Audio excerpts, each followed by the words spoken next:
Bonsoir à tous. On va pouvoir démarrer ce conseil municipal et ouvrir la séance. Et pour cela, je propose à Jonathan de bien vouloir faire l'appel. Merci. Cornet Daniel. Présente. Poilvé Stéphane. Présent. Morand Sylvie. Présent. Fusilier Sylvie. Présent. Rouault Philippe. Présent. Mavero Hélène. Présent. Merel Stéphane. Présent. Mahé Muriel. Présent. Moyon Armel. Présent. Longat Paul. Présent. Renaud Eliane. Burlot Christian. Présent.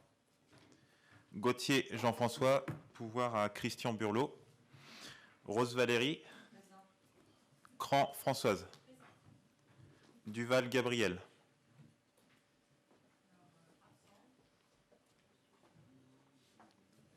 Sourget Sébastien. Présent. Androjeski Magali. Candé Jiménez Raphaël. Présent. Soufflet Caroline. Présent. Gandon Régis. Présent. Terrassin Swad, pouvoir à Magali Androjeski. Coire Sébastien. Présent. Gutz Laetitia.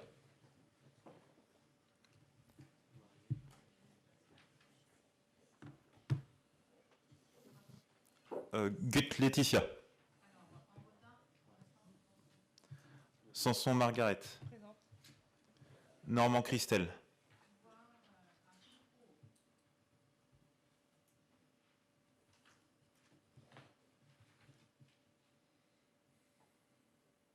Duval Sabrina. Présent. Blanchard Nadège.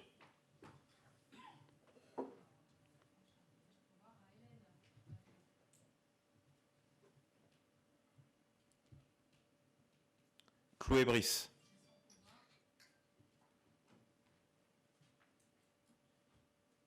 Tano Erwan. Voir à Stéphane Poilvé.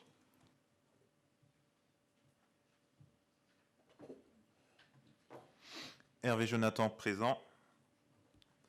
Thibaudot André, pouvoir à Eliane Renaud. Saval Madi. Sylvie Fuselier.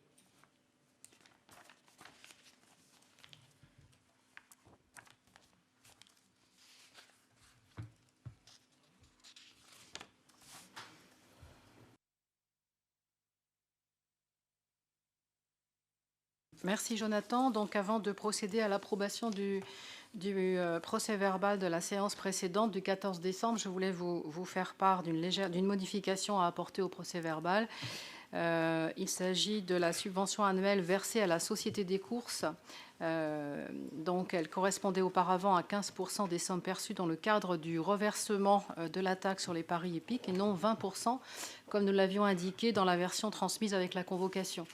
Donc on rappelle aujourd'hui que cette subvention annuelle correspond à 20% des sommes perçues dans le cadre du reversement de la taxe sur les paris hippiques. C'est 20% aujourd'hui, c'était 15% précédemment, c'est ça que je veux dire. Et donc, si vous en êtes d'accord, et est-ce qu'il y a tout d'abord d'autres observations à formuler ? Si vous n'en avez pas, je vous propose de procéder à l'approbation du procès verbal de la séance du Conseil municipal du 14 décembre 2022. Est-ce qu'il y a des abstentions ou des votes contre ? Je n'en vois pas. Je vous remercie. Donc, le point suivant concerne les décisions qui ont été prises dans le cadre des délégations qui me sont confiées par le Conseil municipal. Tout d'abord, le premier point concernant la captation vidéo et la retransmission en direct des séances du Conseil municipal organisées au cours de l'année 2023. Le coût de la prestation confiée à Jean-Luc Page s'élève à 5 776 € TTC pour 8 conseils municipaux. L'attribution également du marché de maintenance des portes et portails motorisés de la collectivité d'une durée de 3 ans avec la société Cône pour un montant annuel de 2 431,10 € en taxe en TTC. Également, la validation par la commission MAPA qui s'est réunie en date du 6 décembre 2022, l'attribution donc du marché de réhabilitation du bâtiment municipal situé 5 place de l'Église Et donc, dans l'attente de l'attribution du lot numéro 5, pour lequel nous attendons un retour, le montant du marché de travaux s'élève à 418 867,11 € hors taxe. Et puis, nous allons également procéder au retrait. Nous avons procédé au retrait au profit d'une délibération du Conseil municipal de la décision 2022-009 en date du 18 janvier 2022 et portant sur l'attribution du marché de maîtrise d'œuvre pour la réhabilitation et l'extension de la salle du Rocher. Je poursuis. Décision donc concernant les délégations. Nous avons procédé au retrait et au profit d'une délibération du Conseil municipal donc de la décision 2022-019 en date du 16 mars 2022 et portant sur l'attribution du marché de maîtrise d'œuvre pour la réhabilitation et l'extension du pôle solidaire. Attribuer le marché de fourniture d'un camion à haillons à la concession Martenat Sud-Bretagne pour un montant de 31 500 € hors taxe. Attribution de concessions pour des emplacements situés au cimetière de la commune. Donc, il y en a 4 au cimetière du Prieuré, 10 au cimetière de Versailles et 5 au cimetière de Saint-Guillaume. Nous avons également confié à l'entreprise Signapose la réalisation de l'aménagement d'une liaison vélo provisoire qui sera implantée rue Maurice-Sambron pour un montant de 19 587 € hors taxe après le rond-point de la Grivolet jusqu'au feu de Queyral. Et une information aux résidents du quartier a été présentée l'autre jour à ce sujet. Donc, nous avons également confié à l'entreprise Charrier la réalisation d'un plateau au giratoire de la Cafetais pour un montant de près de 21 000 €, 20 887 € hors taxe, donc giratoire de la Cafetais à l'endroit du lotissement de la Gagnerie des Bois. C'est ça?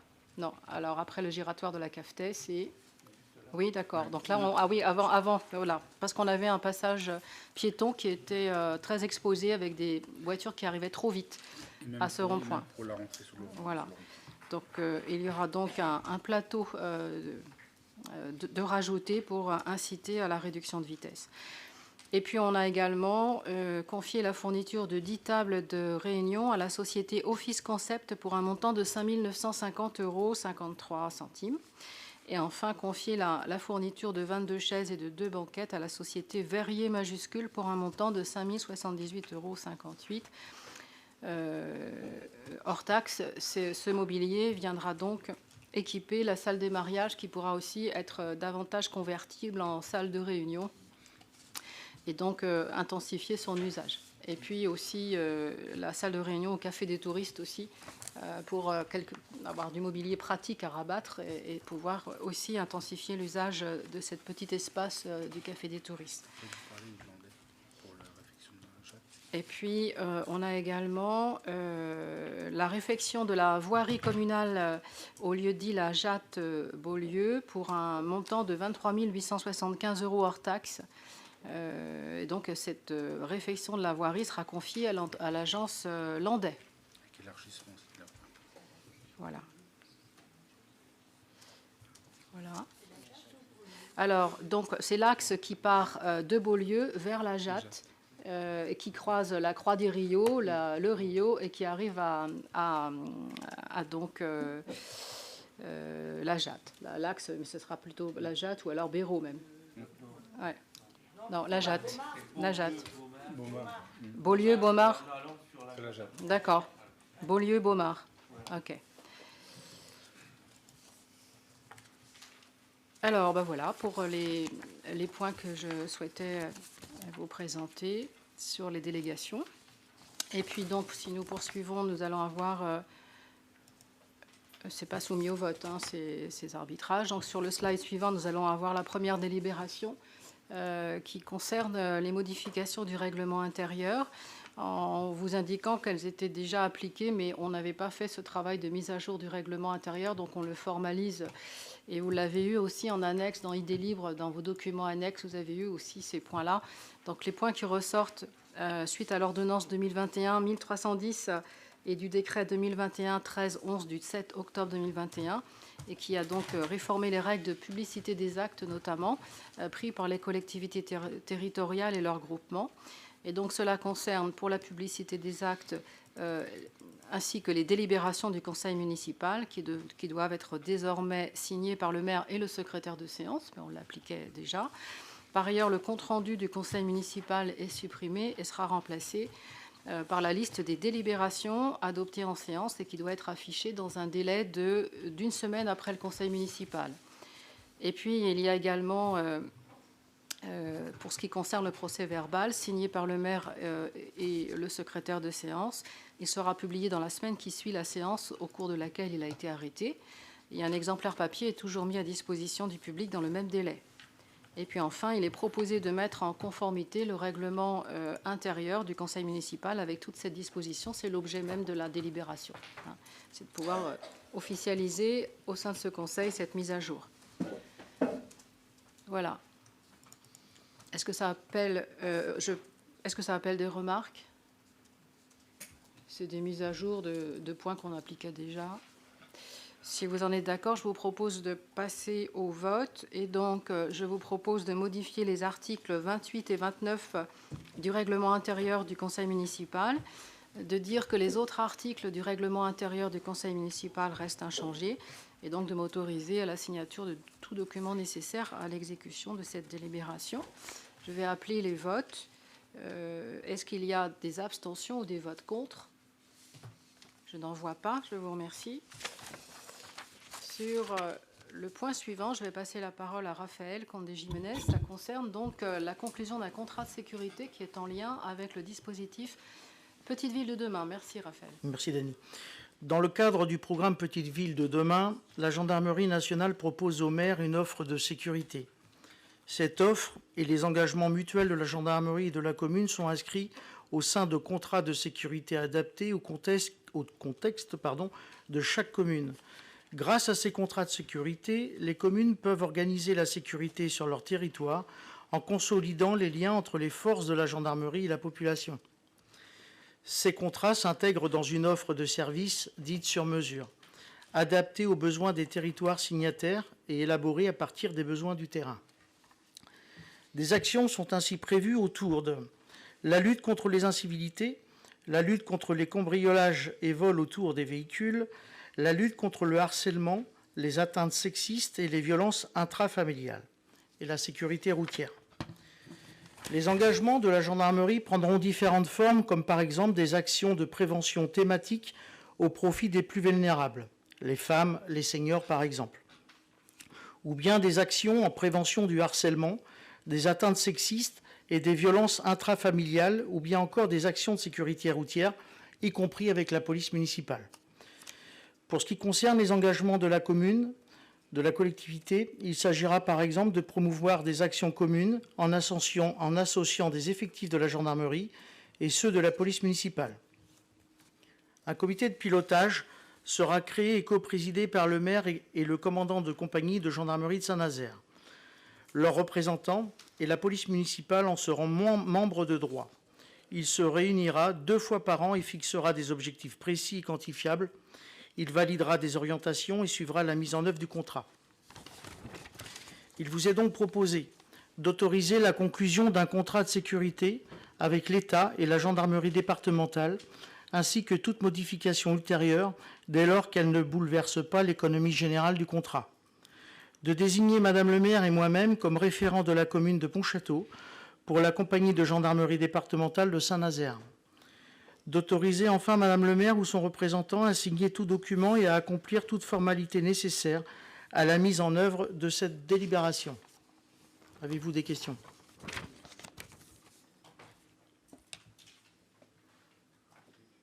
Non, tant mieux.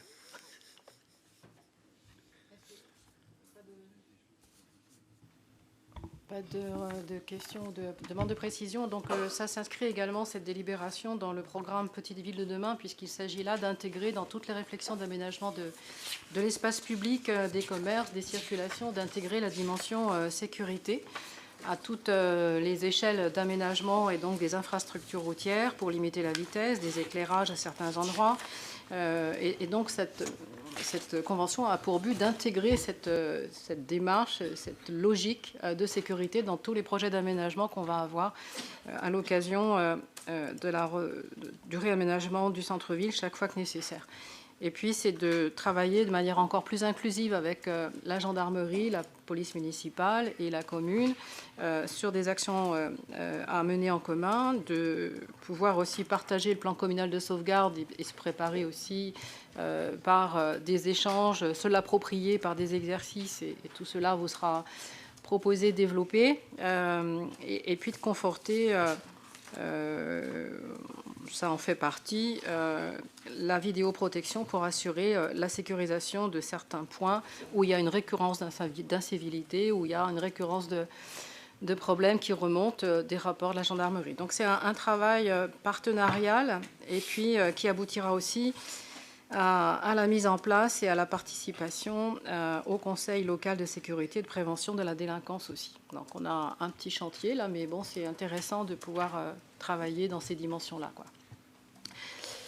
Voilà ce que je voulais dire de cette délibération. Est-ce que vous auriez, avant qu'on passe au vote, d'autres remarques à faire? Oui, Sébastien. Est-ce que ça a déjà été mis en place dans des autres communes? Oui. Oui. Raphaël, si, je pense qu'au niveau des communes Missillac, je pense au niveau des... Alors, délibéré ou pas délibéré, mais le fait qu'on soit intégré dans le programme Petite Ville de demain, les 3 communes ont procédé à cette mise en place de convention. Saint-Gildas, Missillac. Voilà, Saint-Gildas, Missillac et Pontchâteau. Voilà.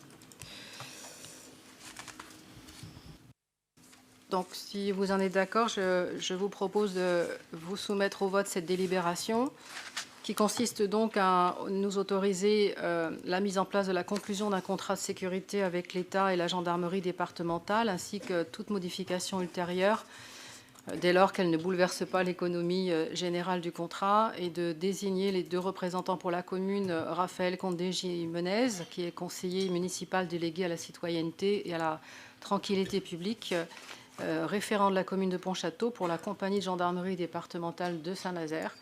Je remercie Raphaël de bien vouloir assurer cette mission, et je serai également associée en tant que référente aussi pour la commune, et puis de nous autoriser, de bien m'autoriser à signer les documents afférents à cette délibération. Je vais appeler les votes. J'appelle les votes pour, s'il vous plaît.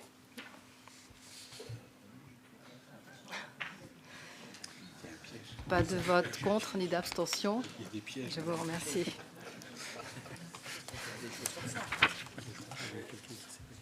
Est-ce qu'il y a une abstention, Caroline? Oui, très bien. Très bien, je n'avais pas vu.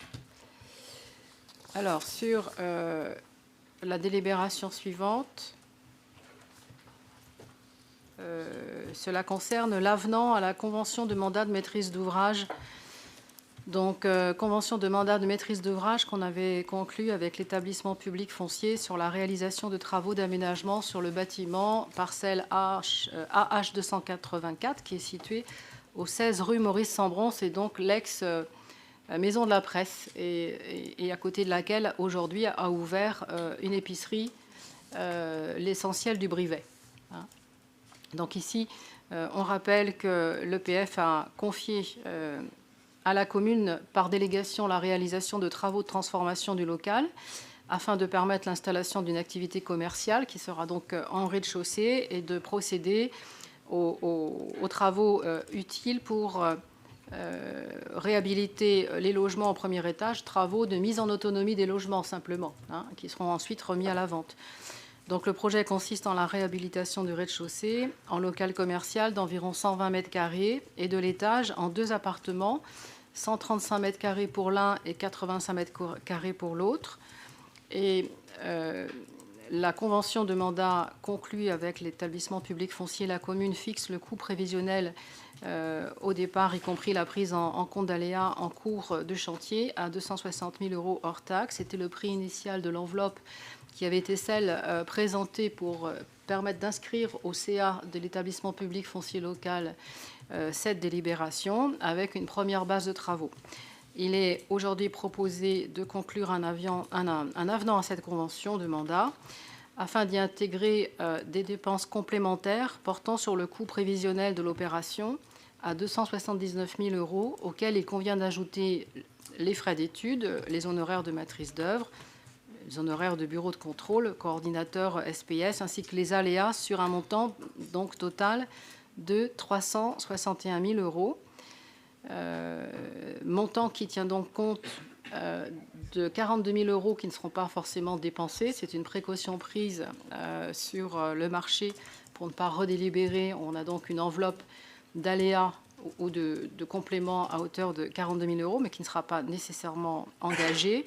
On a également 30 000 euros qui concernent l'installation d'un escalier à l'extérieur de l'appartement qui fait 85 mètres carrés et qui s'avère techniquement un peu plus corsé. Donc la volonté étant de remettre ce logement vacant en service, et bien, il faut procéder, il n'y a pas d'autre solution, à la mise en place d'un escalier extérieur pour en permettre l'accès sans passer comme actuellement par le commerce.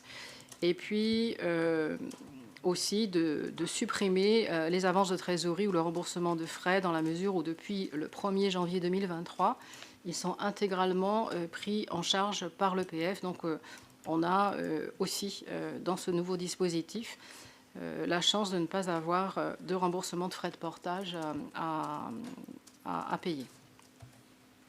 Et puis il y a également enfin l'appréciation des coûts de matières premières qu'on a senti aussi à l'ouverture des plis sur ce marché. Voilà. Donc les travaux pourraient commencer, je crois, début septembre. Non, dès avril, oui, dès avril. Voilà. Voilà. Est-ce qu'il y a des demandes de précision ? Pas.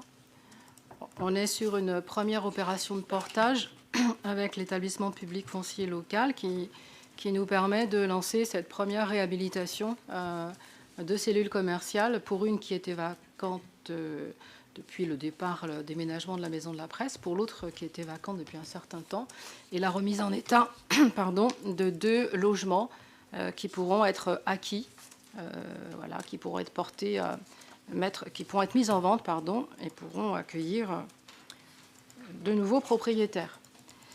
Voilà. Si vous n'avez pas d'autres remarques, je vais vous proposer de passer au vote de cette délibération. Et donc, je vous propose donc de pouvoir autoriser la conclusion d'un avenant à la convention de mandat de maîtrise d'ouvrage que nous a donc délégué l'établissement public foncier local pour la réhabilitation de ce bien situé au 16 rue Maurice Sambron, cadastré AH 284, et d'autoriser la signature des documents nécessaires à l'exécution de cette délibération. J'appelle les votes pour, s'il vous plaît. Y a-t-il des abstentions? Pas de vote contre, je vous remercie. Le point suivant concerne la mise à jour des effectifs.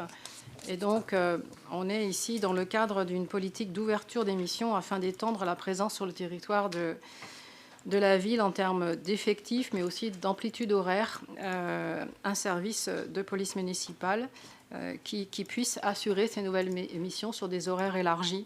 Et donc ici, ça nécessite une restructuration de l'organisation. Et il est proposé de pouvoir composer l'équipe de ce service par 3 agents de police municipale.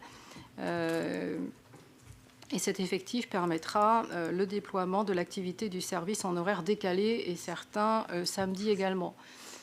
Donc l'actuel ASVP il ne peut pas honorer ses missions de missions décalées et ne peut pas honorer ses missions dans cette demande élargie avec une prise en compte de samedi. Donc il nous faut procéder à le recrutement d'un nouvel agent qui sera policier municipal, qui aura les attributions pour le faire.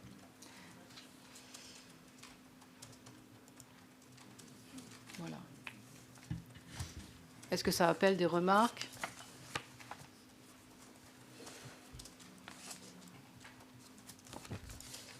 Donc, Donc l'idée derrière cela, et ça a été travaillé avec Raphaël Conté-Gimenez ainsi que M. Lemoine, donc l'idée derrière cela, c'est de pouvoir proposer l'intervention de la police municipale à des horaires décalés et sur des samedis, ce qui n'était pas le cas ces derniers mois, pour voilà, apporter un plus en termes de fluidité, de tranquillité publique, de respect des espaces publics à des heures de grande influence. Voilà.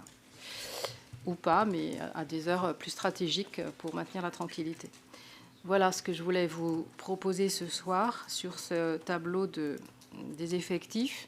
Si je ne vois pas d'autres demandes de précision, je vous propose de pouvoir soumettre cette délibération à votre vote. Donc la délibération portant sur la création d'un poste de gardien brigadier à temps complet au tableau des effectifs à compter du 3 février 2023 et d'inscrire au budget les crédits correspondants. Je précise également, je ne l'ai peut-être pas dit dans la délibération, que le contrat de l'agent de surveillance de la voie publique, la SVP, ne sera pas donc reconduit, puisqu'on a nécessité, pour les compétences que l'on recherche, de recruter un policier municipal, un brigadier chef. Je vais donc appeler les votes. J'appelle les votes pour, s'il vous plaît.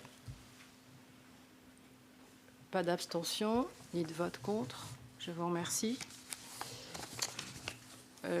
Pour la délibération suivante, qui porte sur l'adhésion de la commune au label Ville et Village Fleuris, je vais passer la parole à Stéphane Mérel. La commune a obtenu sa première fleur dans le cadre du label national Ville et Village Fleuris en 2022. Cette récompense salue l'engagement des collectivités en faveur du cadre de vie et de l'aménagement des espaces. Pour cela, le jury prend en compte dans ses critères à la fois la place du végétal dans les espaces publics et la participation de la population à la préservation de l'environnement, de la biodiversité et du patrimoine botanique. Dans le cadre de cette labellisation, il est proposé d'adhérer au Conseil national des villes et villages fleuris. L'adhésion au label permettra à la commune de développer et de conforter sa démarche. Elle bénéficiera d'un accompagnement personnalisé et pourra profiter des outils du label. La commune pourra ainsi poursuivre son travail et concourir à l'obtention d'une deuxième fleur en 2025. Il vous est donc proposé d'autoriser l'adhésion de la commune à l'association de loi 1901, Conseil national des villes et villages fleuris, et d'autoriser Madame le maire ou son représentant à effectuer toute démarche ou signer tout document nécessaire à l'exécution de cette délibération.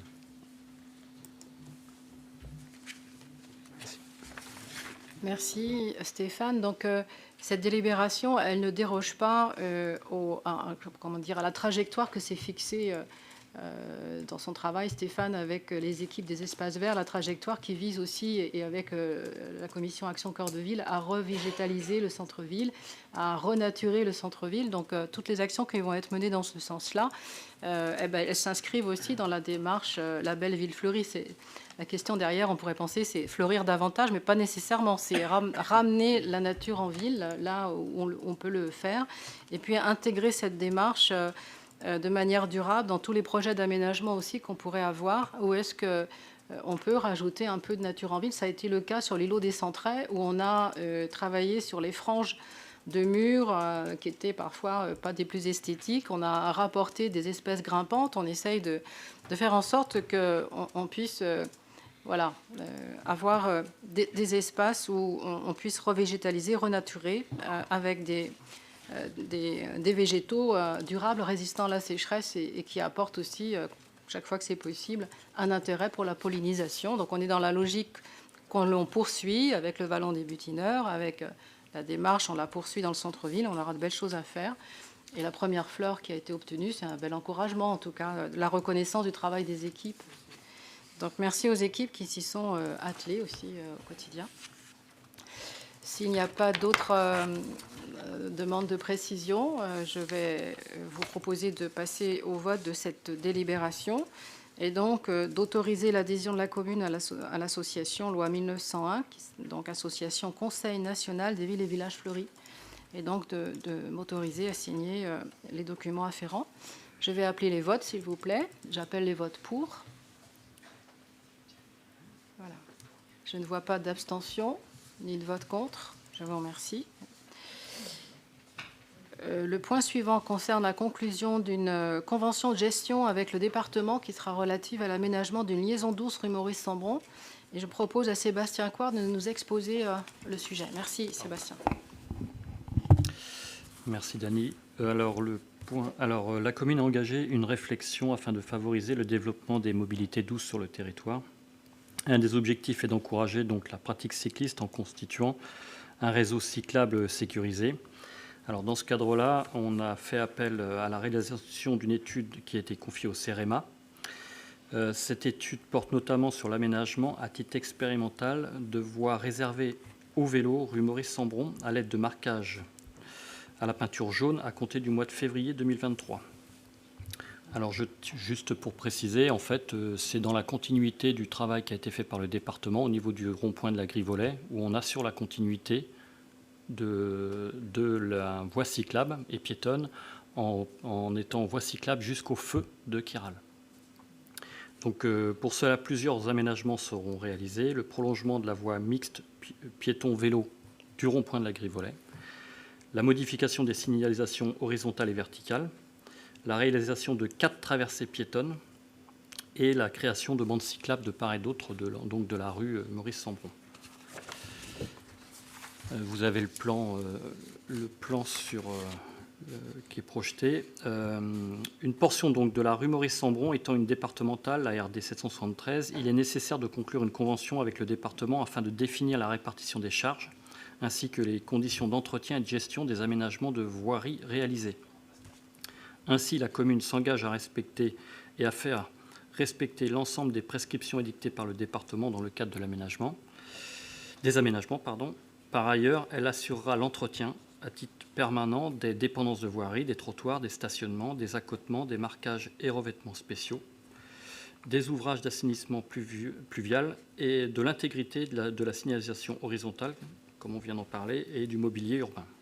De son côté, le département assurera à ses frais l'entretien à titre permanent de la chaussée de la RD 773.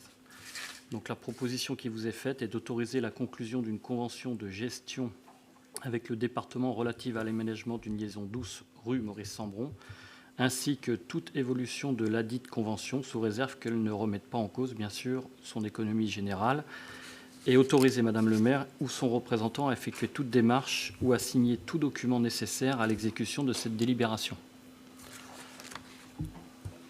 Alors j'ai vu que dans les pièces jointes, il y avait un plan sur la rue Maurice-Sambron pour montrer les aménagements qui vont être faits.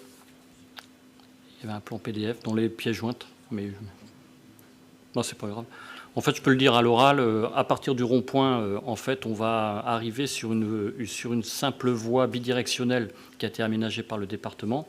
Une fois qu'on rentre à l'intérieur de la 4, enfin, passé la 4 voies, on rentre à l'intérieur de Pontchâteau, donc de la commune.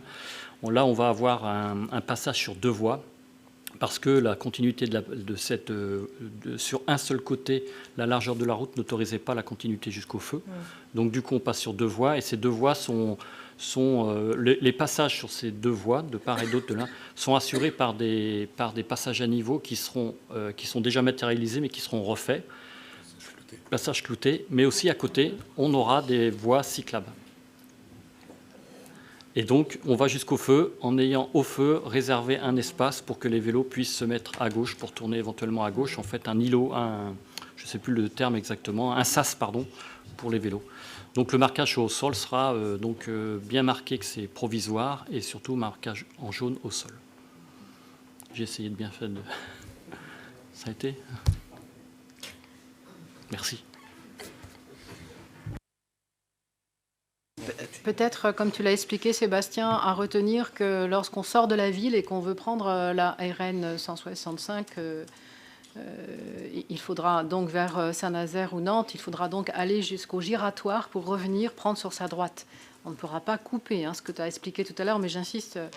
Et puis la signalisation sera mise en place. Donc là, c'était nécessaire de faire ainsi pour permettre une traversée, surtout un aménagement mixte, comme tu l'as exposé, vélo-piéton, et de pouvoir faire traverser en sécurité quand on arrive à la portion qu'a aménagé le département. Il faut reprendre ensuite à double sens, il faut qu'on puisse prendre ce plateau.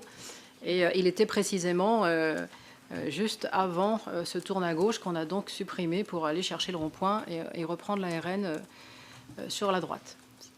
Voilà. Eh bien, j'espère que ça permettra, le temps de cette expérimentation, de voir et de mesurer quelles vont être les réactions des riverains, des habitants de Bresnel, Picaudet, Catelinet, Lagré, enfin tous ces villages côté nord de la ville. J'espère que ça les sécurisera et leur donnera envie de venir en ville à vélo à chaque fois que possible. Et donc, tous les villages qui sont de part et d'autre de cette RD vont avoir l'accès au centre-ville quand même facilité et sécurisé, quoi. Voilà, donc le rond-point a été mis en route fin de l'année dernière sous l'égide du département et ça a été salué par tous les résidents de proximité de ce rond-point pour l'amélioration. Il y a une réaction très positive. Voilà, de temps en temps, mais c'est bien de le dire. S'il n'y a pas d'autres remarques ou demandes de précision, ça a été un travail largement partagé au sein de l'équipe aussi. Merci Sébastien d'avoir particulièrement suivi. Je vais vous proposer de passer au vote. Et donc, je vais appeler les votes pour autoriser la conclusion d'une convention de gestion avec le département qui sera donc relative à l'aménagement d'une liaison douce rue Maurice-Sambron, telle que vous l'avez été exposée, ainsi que toute évolution de cette convention sous réserve qu'elle ne remette pas en cause l'économie générale, le sens même du projet, et puis de pouvoir signer les documents afférents. Je vais appeler les votes, si vous voulez bien. J'appelle les votes pour. Je vous remercie. Pas d'abstention ni de vote contre. Je vous remercie. Alors, le point suivant concerne la conclusion d'une convention de gestion avec le département relative à la réalisation d'un plateau piétonnier route de Vannes. Et je passe la parole à Stéphane Merel. Merci. Une seconde convention de gestion avec le département est également proposée dans le cadre de la réalisation d'un plateau piétonnier route départementale de Vannes au rond-point situé à proximité du centre technique municipal. Donc on parle du rond-point qui est à côté de la communauté de communes.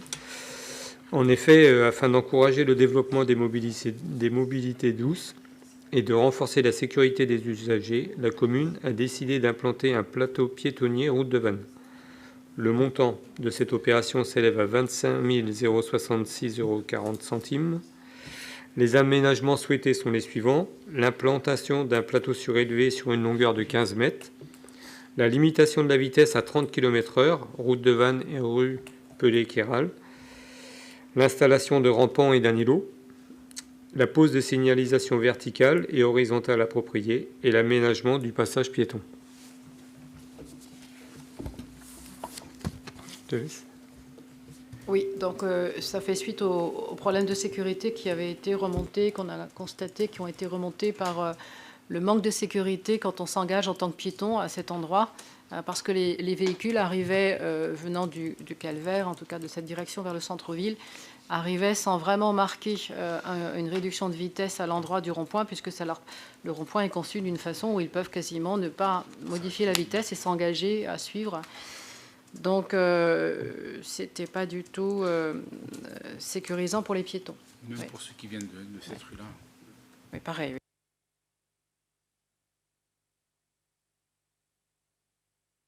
Merci Stéphane. Merci au Stéphane. Est-ce que vous avez d'autres remarques?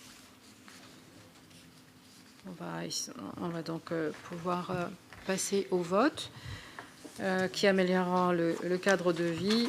Je vous propose donc d'autoriser la conclusion d'une convention de gestion également pour la mise en place d'un plateau piétonnier route de Vannes, convention de gestion avec le département, et puis bien sûr d'autoriser toute évolution qui ne remette pas en cause de la dite convention, qui ne remette pas en cause son économie générale, et de pouvoir signer les documents. J'appelle les votes pour, s'il vous plaît. Merci. Pas d'abstention ni de vote contre. Je vous remercie. La délibération suivante, Stéphane, je te laisse poursuivre. Alors, concernant la conclusion d'une convention de servitude avec Atlantique Eau sur la parcelle XB 249, la délibération 8. Ouais.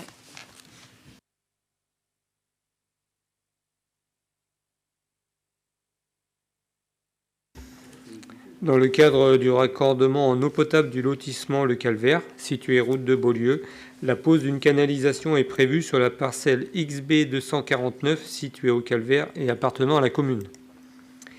Il est donc proposé de conclure une convention de servitude avec Atlantico, syndicat responsable du service public de transport et de distribution d'eau potable en Loire-Atlantique, afin de permettre le passage de cette canalisation sur la dite parcelle. Cette convention permet notamment à Atlantico d'établir à demeure, dans une bande de 3 mètres et d'une longueur de 6 mètres, une canalisation et ses accessoires techniques. Vous avez le plan. C'est fait en fait pour alimenter en eau le projet du lotissement qui est en cours. C'est ça, Armel ?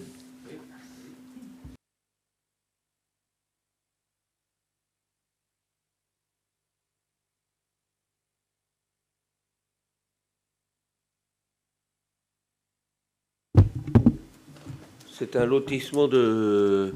Il y a 6 lots en tout, mais il y a 4 lots et il y a 2 divisions. Donc voilà. Donc ça fait 6 lots. Quoi.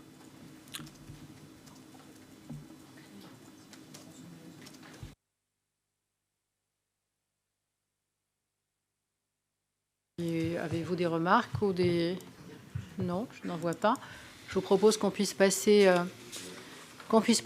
au vote. Et donc, je vous soumets donc cette délibération pour autoriser la conclusion d'une convention avec Atlantico, une convention de servitude sur la parcelle XB 249, afin de pouvoir ajouter cette canalisation d'eau potable et donc d'autoriser également la signature des documents afférents. Je vais appeler les votes. J'appelle les votes pour, s'il vous plaît. Pas d'abstention ni de vote contre. Je vous remercie. Nous poursuivons avec toujours Stéphane sur Merel, sur la rectification de la délibération 2022-54 portant sur la conclusion d'une convention de servitude avec GRDF. Par délibération, en date du 6 avril 2022, le Conseil municipal a autorisé la conclusion d'une convention de servitude avec GRDF sur les parcelles AK 79 situées à la Sauzet, AK 84 situées au Clos Chardon, AK 469 situées au Landas et AK 326 situées au Clos Durand, afin de permettre la réalisation d'une canalisation souterraine de gaz. Le numéro d'une des parcelles mentionnées dans cette convention était erroné. C'est pourquoi il était nécessaire de délibérer à nouveau. On est sur une régularisation, une rectification de délibération pour rectifier la petite erreur de référence. Si ça n'appelle pas de remarques, je vous propose qu'on puisse passer au vote. Donc, au vote pour donc m'autoriser à signer une convention de servitude sur les passages sur les parcelles AK 79 situées à la Sauzet, AK 84 situées au Clos Chardon, AK 469 situé au Landas et AL 326 situé au Clos Durand à Pontchâteau et conclu avec GRDF ainsi que toutes les évolutions de cette convention sous réserve qu'elle reste dans l'économie générale du projet, d'autoriser la signature des documents afférents. Donc voilà pour l'exécution de cette délibération. Je vais donc appeler vos votes si vous voulez bien. J'appelle les votes pour. Je ne vois pas d'abstention ni de vote contre. Je vous remercie. Nous étions sur un conseil municipal plus court que d'habitude. Donc, vous dire que le prochain, c'est le 8 mars. Et là, on ne sera pas sur un conseil municipal, mais plutôt d'une durée suffisante, puisque ça sera le débat d'orientation budgétaire, le rapport d'orientation budgétaire. Mais comme on a un petit peu plus de temps ce soir, je vous propose d'avoir un temps convivial tout à l'heure, après le conseil, qu'on ait un petit temps d'échange ensemble. C'est pas toujours qu'on termine si tôt. Je vous souhaite une bonne fin de soirée et je vous dis à tout à l'heure. Merci. Merci à vous.